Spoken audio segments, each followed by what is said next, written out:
So hey guys, welcome back to my YouTube channel. आज हम लोग एक नया सेल ऑर्गेनाइजेशन स्टार्ट करेंगे जिसका नाम है एंडोप्लाज्मिक रेटिकुलम। तो एंडोप्लाज्मिक रेटिकुलम के बारे में आप लोगों ने क्लास 9th और 10th में पढ़ा होगा, लेकिन एंडोप्लाज्मिक रेटिकुलम स्टार्ट करने से पहले हमें एक सिस्टम के बारे में पढ़ना है जिसको हम लोग बोलते हैं एंडोमेम्ब्रेन सिस्टम। ठीक है, इसको क्या बोलते हैं? Endomembrane system. आखिर ये एंडोमेम्ब्रेन सिस्टम है क्या, और अगर सिस्टम है तो इसके पार्ट्स क्या क्या हैं, इसके कॉन्स्टिट्यूएंट ऑर्गन्स क्या क्या हैं। जैसे कोई भी सिस्टम होता है हमारे बॉडी में हो या कोई भी बाहर इन्वायरमेंट में कोई सिस्टम हो, ठीक है, उसमें क्या होता, सिस्टम कैसे बना है? बहुत सारे जो सब्सटेंसेस हैं, हाँ, या हम लोग अगर अपने बॉडी की बात करें तो बहुत सारे ऑर्गन्स हैं। ये सारे ऑर्गन्स एक साथ प्रॉपर वे में कोऑर्डिनेट करके अरेंज होके साथ में काम करते हैं। उसको क्या बोलते हैं हम लोग? उसको बोलते हैं कि सिस्टम बनाया है। जैसे डाइजेस्टिव सिस्टम है, हमारा सर्कुलेटरी सिस्टम है, रेस्पिरेटरी सिस्टम है, उसी तरीके से सेल में सिस्टम होते हैं, इसको हम लोग बोलते हैं एंडोमेम्ब्रेन सिस्टम। अगर हम लोग इस टर्म के ऊपर फोकस करें, इसके ऊपर ध्यान दें, तो इस टर्म से हमें समझ में आया कि आप हमें इसमें पढ़ना है। नाम क्या है? Endomembrane system. ठीक है, इंडो की अगर बात करें तो क्या है? Inside the cell. ठीक है, सेल के अंदर ये सिस्टम होगा प्रेजेंट। मेम्ब्रेन मतलब all the membrane bounded organelles, not all, सब मेम्ब्रेन बाउंडेड ऑर्गेनेल्स।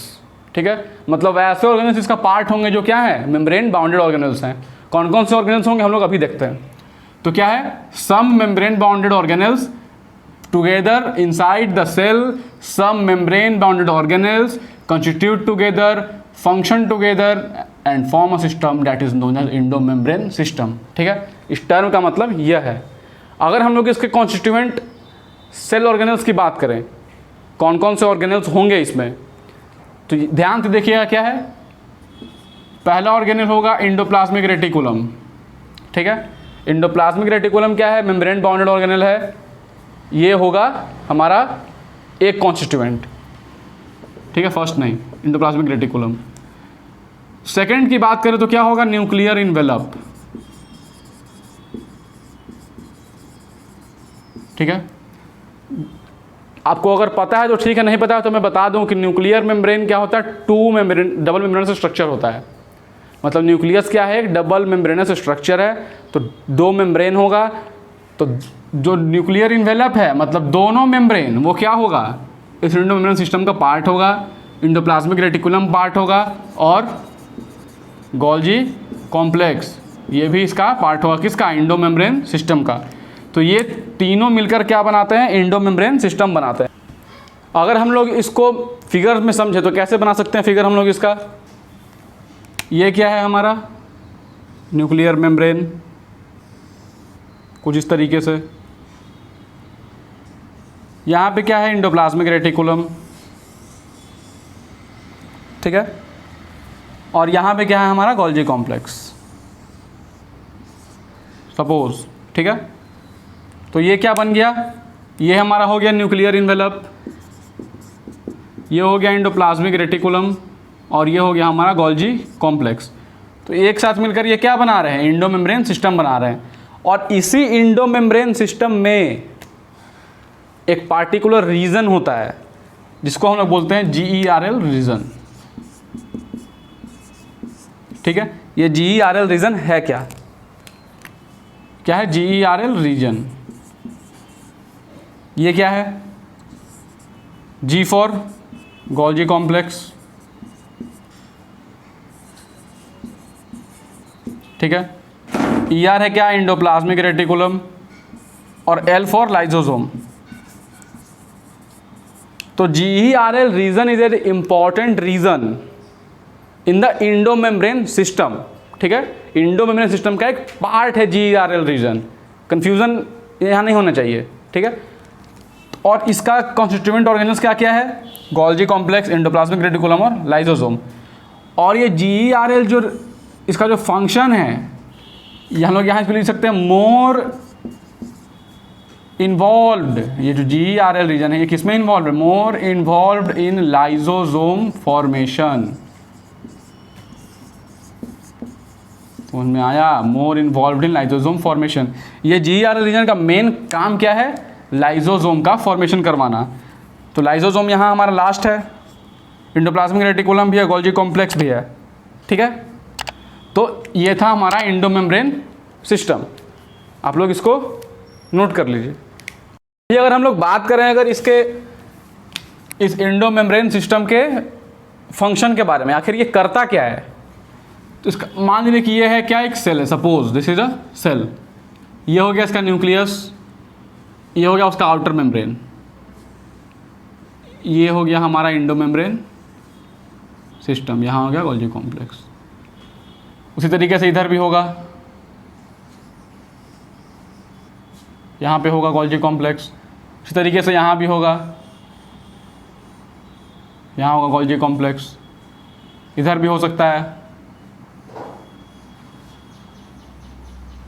यहाँ होगा गोल्जी कॉम्प्लेक्स।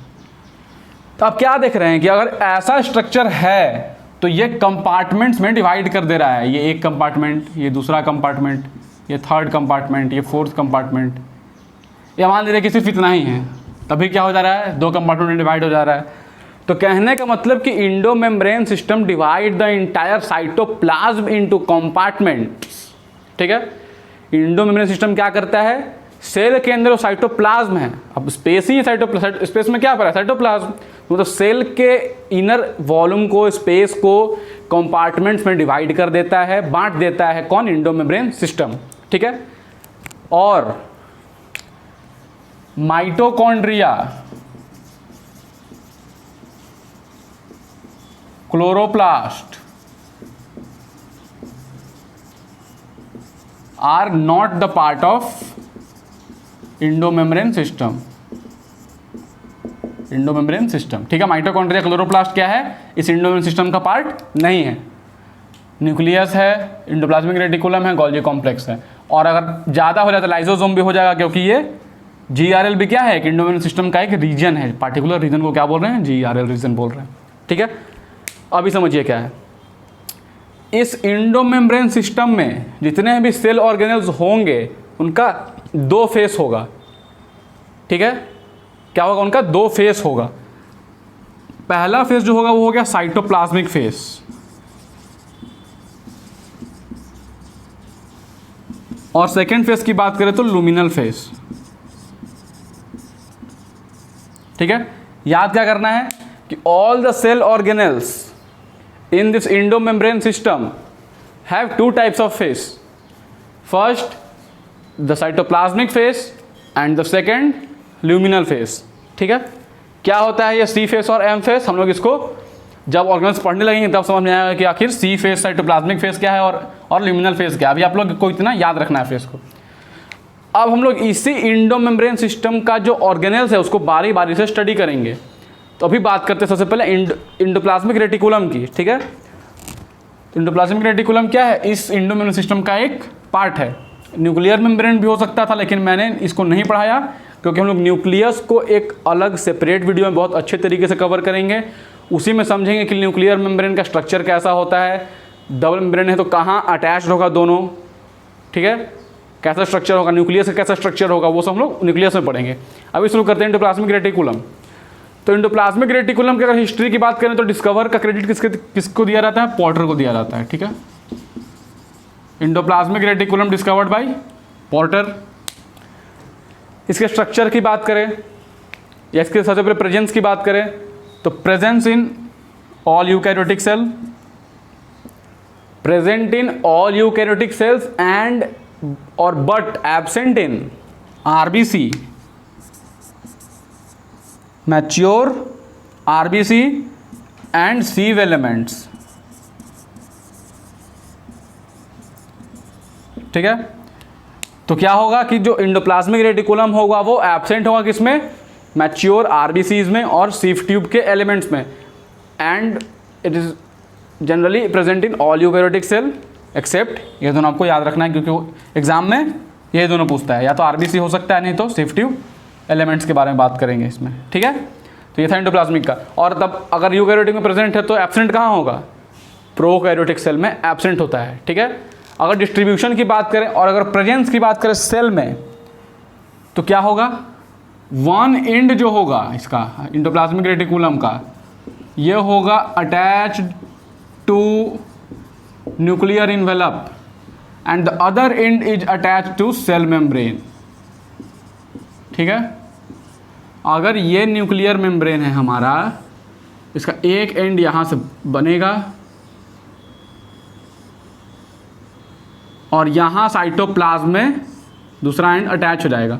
मतलब एक एंड जो होगा वो न्यूक्लियर मेम्ब्रेन से अटैच होगा और दूसरा सेल मेम्ब्रेन से अटैच होगा। ठीक है, ये बात याद रखनी है। एंड लेकिन इसका एक सबसे इम्पोर्टेंट क्या याद रखना है कि ये नहीं पता चला है कि ये बना इधर से है इस तरीके से, यहाँ से ऐसे ज्वाइन हुआ है।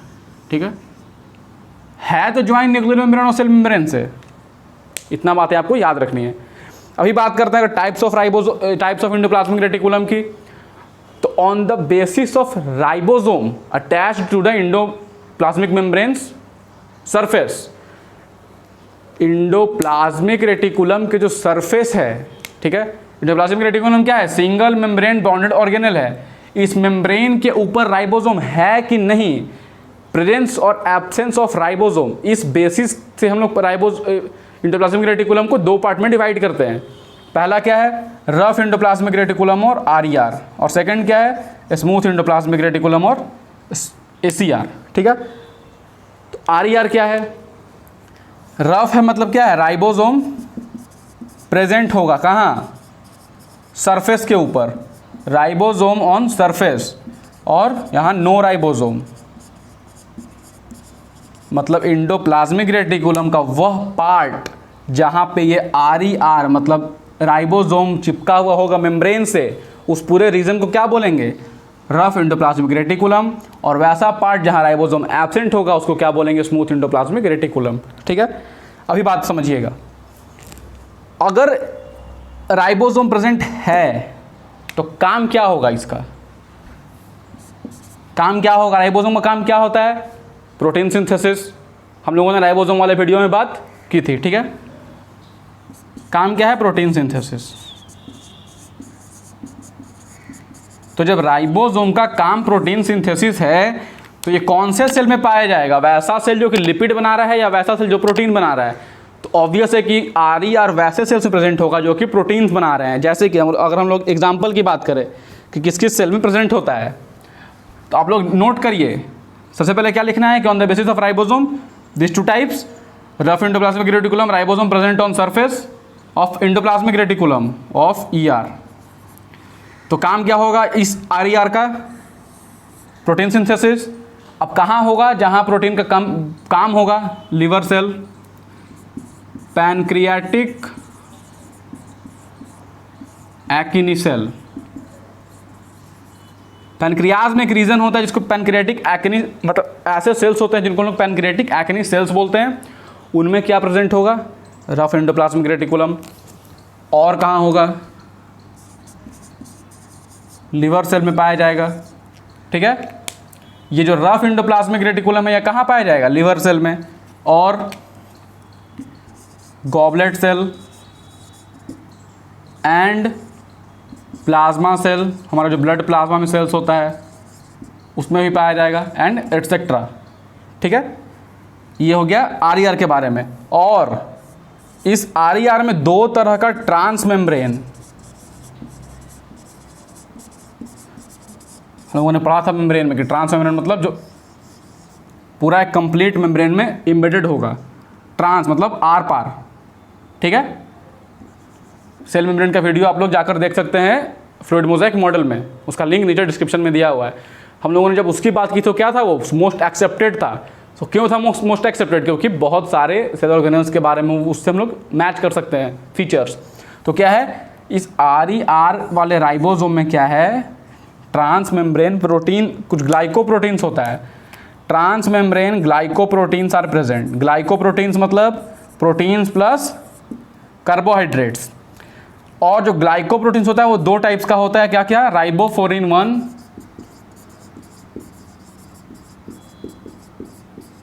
And ribophorin 2।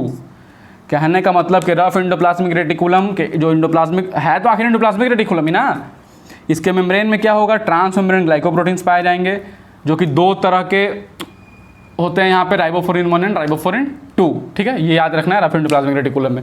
अगर बात करें स्मूथ एंडोप्लाज्मिक रेटिकुलम की, तो है तो नहीं इसके पास राइबोसोम, तो फंक्शन क्या करेगा ये स्मूथ एंडोप्लाज्मिक रेटिकुलम, यहाँ बात करते हैं। स्मूथ एंडोप्लाज्मिक रेटिकुलम क्या करेगा, लिपिड सिंथेसिस, मतलब कि वहाँ प्रेजेंट होगा जहाँ पे क्या होगा, लिपिड का काम होगा, लिपिड का सिंथेसिस होगा।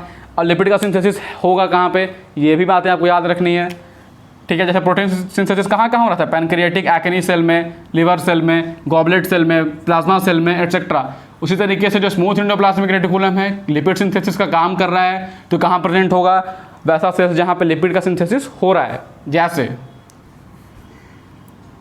बात करते हैं अभी इसकी, तो एडिपोज टिश्यू में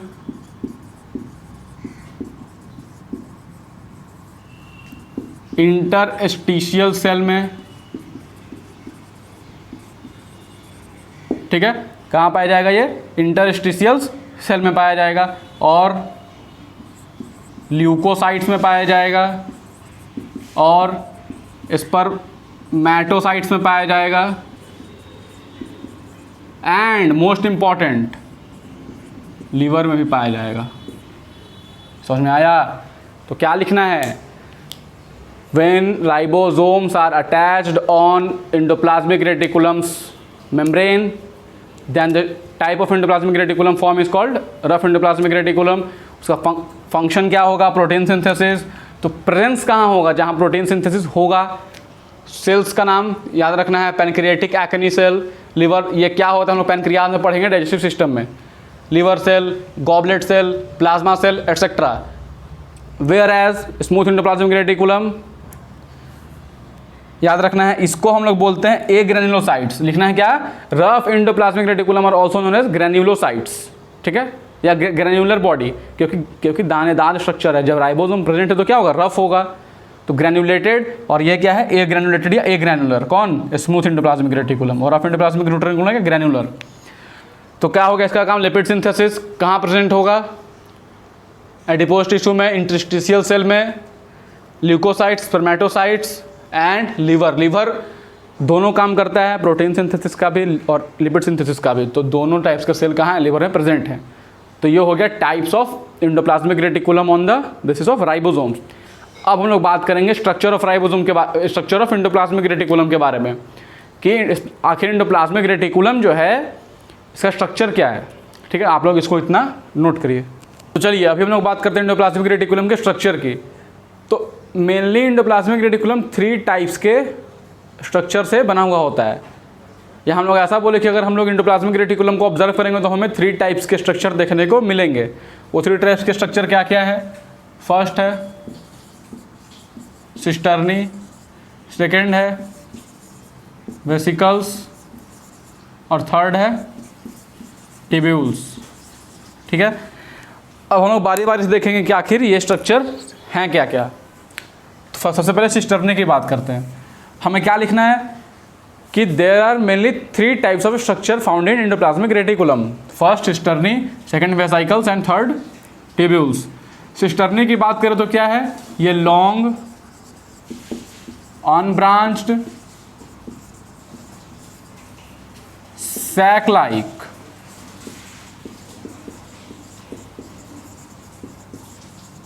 ट्यूब्यूलर स्ट्रक्चर्स होते हैं, ठीक है। तो सिस्टर्नी क्या है, long unbranched sac like tubular structure होता है, ठीक है। और जो राइबोसोम एंडोप्लाज्मिक रेटिकुलम प्रेजेंट होता है वो मेनली इस रीजन के ऊपर होता है। सो राइबोसोम्स आर मोस्टली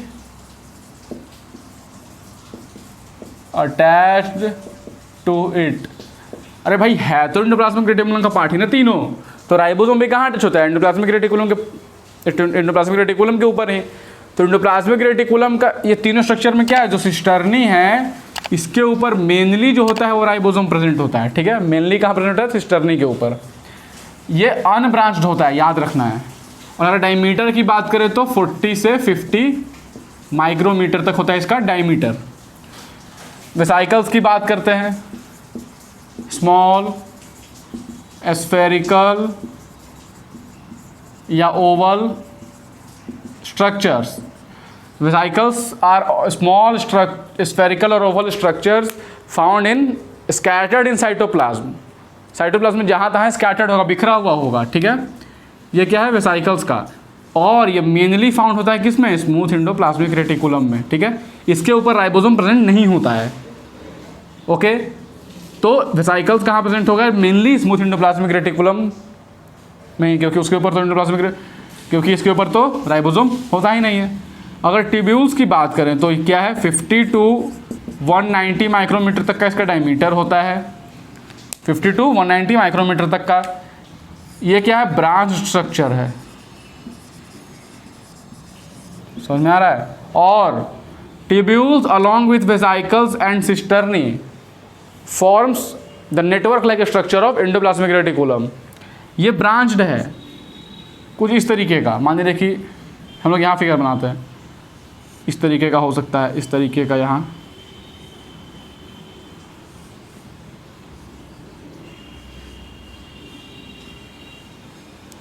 समझ में आ रहा है। कुछ इस तरीके का हमें स्ट्रक्चर देखने को मिल सकता है, ठीक है।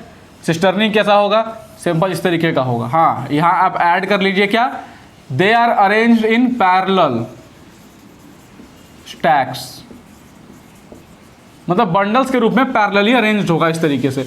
और सरफेस पे क्या पाया जाएगा, राइबोसोम।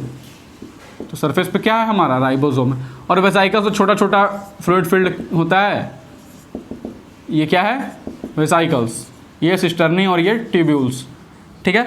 तो ये थी तीनों स्ट्रक्चर राइबोसोम का। अभी हम लोग बात करें, अगर हम लोग पढ़े थे क्या, RER और ACR, वहाँ आप ऐड कर लीजिए क्या, कि अगर ये न्यूक्लियर मेम्ब्रेन है और ये एंडोप्लाज्मिक रेटिकुलम है, ठीक है। तो न्यूक्लियर मेम्ब्रेन के जो नज़दीक वाला एंडोप्लाज्मिक रेटिकुलम का पार्ट होगा, वहाँ राइबोसोम अबंडेंटली फाउंड होगा, ठीक है। क्या लिखना है, rough endoplasmic reticulum is mainly found close to nucleus, ठीक है, या न्यूक्लियर मेम्ब्रेन। क्योंकि एंडोप्लाज्मिक रेटिकुलम का वह पार्ट जो कि न्यूक्लियर मेम्ब्रेन के नज़दीक होगा, वहाँ पे राइबोसोम का प्रेजेंट होगा। तो यही क्या होगा, हमारा RER होगा। तो हम क्या लिख सकते हैं अल्टीमेटली, कि RER present near the nucleus. तो जब RER यहाँ प्रेजेंट है तो सिस्टर्नी भी क्या है, सिस्टर्नी भी क्या है, यहाँ राइबोसोम प्रेजेंट है, मोस्टली यहाँ है। अगर ऑप्शन में आएगा कि ribosome are attached to which part of endoplasmic reticulum, और ये तीन ऑप्शंस है, तो आपको क्या टिक करना है, सिस्टर्नी टिक करना है, ठीक है। तो ये हो गया इसके बारे में। तो हम लोग यहाँ से क्या कह सकते हैं कि सिस्टर्नी भी क्या है, जनरली प्रेजेंट होगा कहाँ, न्यूक्लियर मेम्ब्रेन के नज़दीक में। तो यहाँ क्या लिखना है, मेनली या generally located near the nucleus. और वहीं ट्यूब्यूल्स क्या है, ये लिखना है आपको, mainly located near the cell membrane, ठीक है। तो ये था एंडोप्लाज्मिक रेटिकुलम का स्ट्रक्चर। हम लोगों ने टाइप्स पढ़ लिया, स्ट्रक्चर पढ़ लिया। अभी हम लोग बात करते हैं मॉडिफिकेशंस की, ठीक है, कि मॉडिफिकेशंस क्या क्या है। तो आप लोगों ने क्लास 10th में जब पढ़ा था नर्वस सिस्टम, वहाँ पे न्यूरॉन्स के बारे में पढ़ा होगा। अगर नहीं पढ़ा है तो उसका वीडियो चैनल पे है, आप लोग चाहे तो उसको जाकर देख सकते हो, उसका लिंक डिस्क्रिप्शन में दिया हुआ है। तो न्यूरॉन्स का स्ट्रक्चर मैंने वहाँ डिफाइन किया था। वहाँ पे मैंने निसल्स ग्रैन्यूल्स के बारे में बताया था, निसल्स ग्रैन्यूल्स के बारे में बताया था। तो अभी समझिए, मॉडिफिकेशंस की बात करें तो पहला बात करते हैं हम लोग निसल्स ग्रैन्यूल्स की। यहाँ क्या आ जा रहा है, ग्रैन्यूल्स। तो जो RER है, रफ एंडोप्लाज्मिक रेटिकुलम, ये न्यूरॉन के साइटोप्लाज्म मोडिफाई होकर हम लोग इसको क्या बोलते हैं, निसल्स ग्रैन्यूल्स बोलते हैं। तो क्या लिखना है मॉडिफिकेशन में, पहला Nissl's granules, rough endoplasmic reticulum in neuron cell is known as Nissl's granules, ठीक है। रफ एंडोप्लाज्मिक रेटिकुलम को क्या बोलेंगे, निसल्स ग्रैन्यूल्स बोलेंगे। सेकेंड मॉडिफिकेशन क्या है हमारा, सार्कोप्लाज्मिक रेटिकुलम, सार्कोप्लाज्मिक रेटिकुलम। अगर सार्कोप्लाज्मिक रेटिकुलम की बात करें तो जो स्मूथ एंडोप्लाज्मिक रेटिकुलम है वो मसल सेल में, हमारे मसल सेल में क्या होता है, कैल्शियम को स्टोर करने का फंक्शन करता है। कैल्शियम, न्यूट्रिशन वगैरह, ये सारी चीज़ें क्या करता है स्मूथ एंडोप्लाज्मिक रेटिकुलम, मतलब मसल सेल्स स्टोर करता है। तो हेल्प कौन करेगा, स्मूथ एंडोप्लाज्मिक रेटिकुलम। तो स्मूथ इंडोप्लाज्मिक रेटिकुलम को पार्टिकुलर जो मसल सेल है, मसल सेल होता है ह्यूमन का, उसमें क्या बोलते हैं इसको? सार्कोप्लाज्मिक रेटिकुलम बोलते हैं। ठीक है, क्या बोलते हैं? Sarcoplasmic reticulum. चलिए अभी बात करते हैं थर्ड मॉडिफिकेशन की। तो थर्ड मॉडिफिकेशन क्या होता है? रेटिनल सेल में, पिगमेंटेड रेटिनल सेल्स में क्या होता है? जो स्मूथ इंडोप्लाज्मिक रेटिकुलम प्रेजेंट होता है उसको क्या बोलते हैं? Myeloid body. ठीक है, माइलॉइड बॉडी बोलते हैं किसको? Smooth endoplasmic reticulum present in retinal cell when modified, मतलब मॉडिफाइड स्मूथ इंडोप्लाज्मिक रेटिकुलम को रेटिनल सेल में क्या बोलते हैं? Myeloid body. Modified smooth endoplasmic reticulum को मसल सेल में क्या बोलते हैं? Sarcoplasmic reticulum. और याद करना है, क्वेश्चन पूछ सकता है, तो क्वेश्चन क्या पूछेगा कि क्या स्टोर करने में हेल्प करता है मसल सेल्स को? तो कैल्शियम आयन और न्यूट्रिएंट्स, मतलब वे सारे मटेरियल्स या सब्सटेंस जो कि मसल्स को कॉन्ट्रैक्ट करने में हेल्प करेगा। ठीक है, ये मॉडिफिकेशंस। फोर्थ क्या है हमारा यहाँ स्ट्रक्चर? माइक्रोसोम्स। माइक्रोसोम्स है, तो माइक्रोसोम्स क्या है? इंडोप्लाज्मिक रेटिकुलम का वह रीजन, वह पॉइंट, वह पार्ट जहाँ पे राइबोसोम अटैच्ड होगा, उस पॉइंट को क्या बोलेंगे? माइक्रोसोम्स। तो point of ER where ribosome attached. ठीक है, और जब ये राइबोसोम अटैच्ड है तो इस एरिया क्या चीज़ में रीच होगा? राइबोसोम के वीडियो में मैंने बताया था कि राइबोसोम्स क्या होता है? राइबो न्यूक्लियो प्रोटीनेशियस स्ट्रक्चर होते हैं। नहीं देखा है अगर वीडियो तो प्लीज़ एक बार जाकर देख लें। राइबोसोम का वीडियो बहुत आसान है, बहुत छोटा वीडियो है, सिंपल तरीके से उसमें मैंने राइबोसोम को एक्सप्लेन किया है। तो लिंक उसका डिस्क्रिप्शन में दिया हुआ है, आप लोग उसमें समझ सकते हैं, जाकर देख सकते हैं कि इसका कॉन्स्टिट्यूएंट क्या क्या होता है राइबोसोम का। तो राइबोसोम क्या होता है? राइबो न्यूक्लियो प्रोटीनेशियस बॉडी होता है, मतलब आरएनए भी होता है, प्रोटीन भी होता है। और ईआर के मेम्ब्रेन के ऊपर क्या होता है? फॉस्फोलिपिड। तो अगर कोई पूछे आपसे कि जो इंडोप्लाज्मिक रेटिकुलम के ऊपर जो माइक्रोसोम्स होता है क्या? सबसे पहले तो अ पॉइंट और place where the ribosomes are attach to endoplasmic reticulum's membrane, उस पॉइंट को क्या बोलेंगे? माइक्रोसोम। और ये रीच किस में होगा? Reach in phospholipid and RNA, क्योंकि यहाँ पे ईआर भी है और राइबोसोम भी है। ठीक है, तो ये एक कॉन्सेप्ट हुआ आपको पूरी तरीके से मॉडिफिकेशन, स्ट्रक्चर, हम लोगों ने सभी चीज़ें के बारे में बात कर ली। लास्ट क्या बचा है? एंजाइम्स और फंक्शन। आप लोग इसको नोट करिए, फिर हम लोग पढ़ेंगे एंजाइम्स और फंक्शन के बारे में।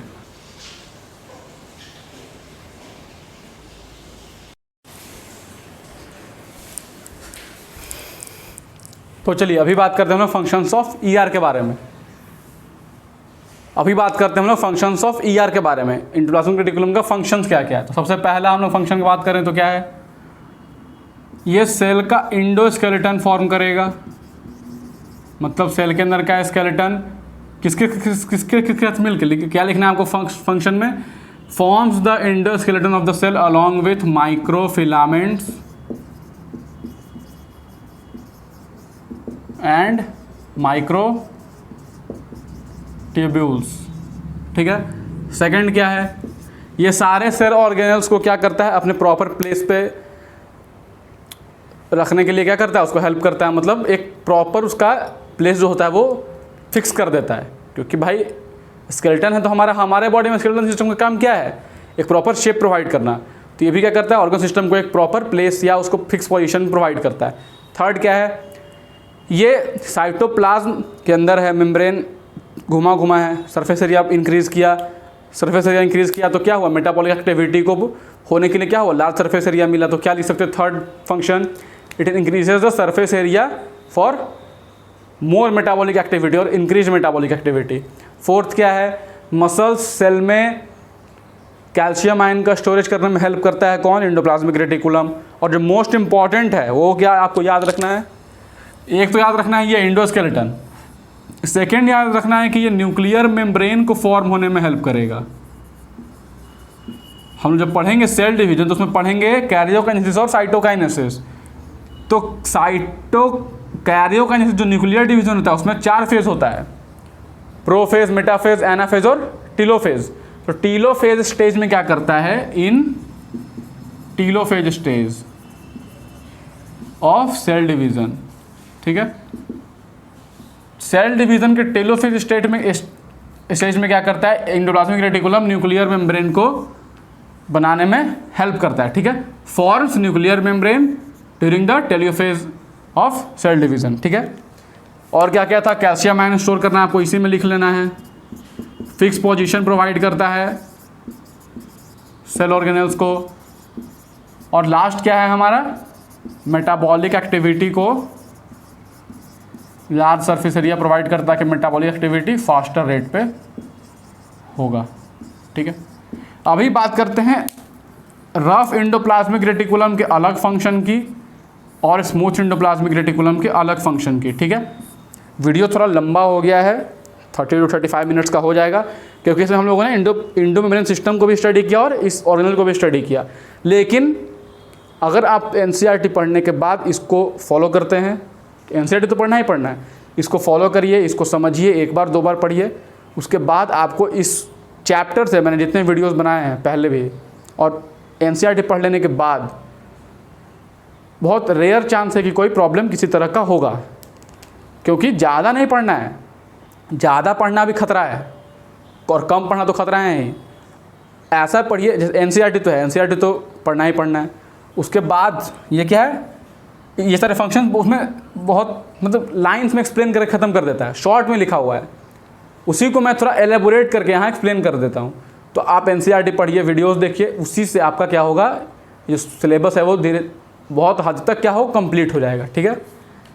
अभी समझिए क्या है रफ एंडोप्लाज्मिक रेटिकुलम का अलग फंक्शन क्या है, प्रोटीन सिंथेसिस तो करेगा ही करेगा, क्योंकि इसके ऊपर क्या है, राइबोसोम है।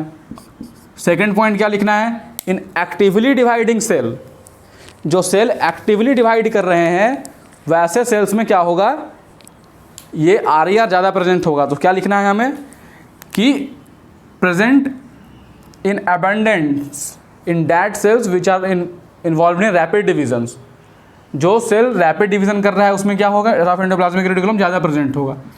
फिर ये प्राइमरी लाइजोसोम को फॉर्मेशन करवाने में हेल्प करता है, helps in forming primary lysosomes, ठीक है। वहीं अगर स्मूथ एंडोप्लाज्मिक रेटिकुलम की बात करें तो क्या होगा, ये लिपिड सिंथेसिस करवाएगा, स्टोरेज भी करवाएगा और ग्लाइकोजिनोलाइसिस भी करवाता है, ठीक है। कौन, smooth endoplasmic reticulum helps in glycogenolysis. और क्या है, helps in glycogen storage. Rough endoplasmic reticulum क्या करवाएगा, ग्लाइकोसाइलेशन करवाएगा। हम लोग ये सारी चीज़ें पढ़ेंगे, ग्लाइकोजनोलाइसिस, ग्लाइकोसाइलेशन क्या होता है, कुछ मैं बायोमोलिक्यूल्स में बता दूंगा, कुछ हम पढ़ेंगे डाइजेशन में, टेंशन नहीं लेना है, सारी चीज़ें क्लियर होंगी, ठीक है। बस आपको यहाँ फंक्शन याद करना है। Protein synthesis, lipid synthesis, primary lysosome बनाने में हेल्प करेगा, ग्लाइकोजनोलाइसिस में हेल्प करेगा या फंक्शन करेगा ग्लाइकोजनोलाइसिस का, ये ग्लाइकोसाइलेशन का फंक्शन करेगा, ये ग्लाइकोजन स्टोरेज का फंक्शन करेगा, ठीक है। यहाँ स्टोरेज नहीं लिख करके हम लोग यहाँ क्या लिखते हैं, सिंथेसिस लिखते हैं, ग्लाइकोजन सिंथेसिस करवाने में हेल्प करेगा। और क्या करवाएगा, स्टेरॉल्स और स्टेरॉइड्स बनाने में हेल्प करेगा सिंथेसिस में, स्टेरॉल सिंथेसिस। और क्या होगा, लास्ट याद रखना है, detoxification. Smooth endoplasmic helps in detoxification, toxic substances को डिटॉक्सिफाई करने में कौन हेल्प करेगा, स्मूथ एंडोप्लाज्मिक रेटिकुलम, ठीक है। तो ये हो गया इसका फंक्शंस। फंक्शंस आपको एक कॉमन एंडोप्लाज्मिक रेटिकुलम का याद रखना है, न्यूक्लियर मेम्ब्रेन वाला, rough endoplasmic reticulum, smooth endoplasmic reticulum का अलग अलग याद रखना है। और हम लोग चाहे तो लिख सकते हैं क्या कि endoplasmic reticulum also helps in formation of Golgi complex and lysosomes and other unit membrane organelles. इसको इंपॉर्टेंट यहाँ लिखिए, फंक्शन में इंपॉर्टेंट पॉइंट देखे कि also helps in synthesis of या formation of Golgi complex, lysosomes and other unit membrane organelles, मतलब single membrane organelles होगा उसको बनाने में कौन हेल्प करेगा? Endoplasmic reticulum. लेकिन क्लोरोप्लास्ट और माइटोकॉन्ड्रिया को बनाने में हेल्प नहीं करेगा एंडोप्लाज्मिक रेटिकुलम, ठीक है। ये हेल्प करेगा किस में? सिंगल मेम्ब्रेन ऑर्गेनल्स को बनाने में, लेकिन जो डबल मेम्ब्रेन स्ट्रक्चर है जैसे कि क्लोरोप्लास्ट और माइटोकॉन्ड्रिया, उसको बनाने में हेल्प नहीं करेगा ये एंडोप्लाज्मिक रेटिकुलम। इसको लिखिए। इसका मतलब अगर आपको जानना ही है तो यहाँ मैं शॉर्टकट में बता देता हूँ कि जब ग्लाइकोजन ग्लूकोज में कन्वर्ट होता है, इसी को बोलते हैं ग्लाइकोजिनोलाइसिस, ठीक है। ग्लाइकोलाइसिस, ग्लाइकोजन टूट रहा है, ग्लाइकोजन फॉर्मेट हो रहा है किसमें? ग्लूकोज में। तो इसको आप लोग लिख सकते हैं। अगर इतना जानने की प्रबल इच्छा हो ही रही होगी कि भाई आखिर ग्लाइकोजिनोलाइसिस है क्या, तो शॉर्ट में यहाँ पे इतना समझ लीजिए कि ग्लाइकोजन जब ग्लूकोज में ब्रेक डाउन होगा, ग्लूकोज बनाएगा तो क्या होगा? Smooth endoplasmic reticulum. और ये प्रोसेस कहाँ होता है? लिवर में होता है, ठीक है। तो ये हो गया इसका फंक्शन। अभी हम बात करते हैं एंजाइम्स के बारे में, ठीक है, कौन कौन से एंजाइम्स इसमें प्रेजेंट होगा। अभी बात करें अगर एंजाइम्स की, तो कुछ एंजाइम्स पाए जाते हैं जैसे कि sucrase, NADH diphosphatase, ascorbic acid synthase etcetera. Enzymes में ज़्यादा नहीं पढ़ने, क्योंकि क्वेश्चन पूछेगा कहाँ से? प्रेजेंस से, कि ACR कहाँ पाया जाएगा, RER कहाँ प्रेजेंट होगा, राइबोसोम किस में प्रेजेंट होगा, सिस्टर्नी में होगा कि नहीं होगा, मतलब इस तरीके के क्वेश्चन पूछे जाते हैं। तो ये जो है एग्जाम्पल्स में अगर आपको कहीं पूछ दे कि एंजाइम्स कौन कौन से होते हैं, तो कॉमन क्या है? सुक्रेज एंजाइम में होता है, NADH डाइफॉस्फेटेज होता है, और एस्कॉर्बिक एसिड सिंथेज, और बहुत सारे एंजाइम्स होते हैं। ये सारे एंजाइम्स कहाँ होते हैं? एंडोप्लाज्मिक रेटिकुलम में होते हैं। तो ये था एंडोप्लाज्मिक रेटिकुलम का एक फुल वीडियो, इसमें हम लोगों ने पूरी बात कर ली एंडोप्लाज्मिक रेटिकुलम और एंडोमेम्ब्रेन सिस्टम की। इसका एक पार्ट क्या है? Endoplasmic reticulum. इसका नेक्स्ट पार्ट क्या है? गोल्जी कॉम्प्लेक्स, हम लोग नेक्स्ट वीडियो में पढ़ेंगे। तो अगर आपको ये वीडियो पसंद आया तो प्लीज़ इसे लाइक करें, अपने फ्रेंड्स के बीच शेयर करें, और कोई डाउट है तो कमेंट में बताएं। वीडियो कैसा लगा ये भी कमेंट में बता सकते हैं आप। हम लोग मिलेंगे नेक्स्ट वीडियो में किसके साथ? गोल्जी कॉम्प्लेक्स के साथ। तब तक के लिए आप लोग इसको रिवाइज करते रहिए। हम लोग मिलेंगे नेक्स्ट वीडियो में। So thank you very much for watching this video. Have a nice day.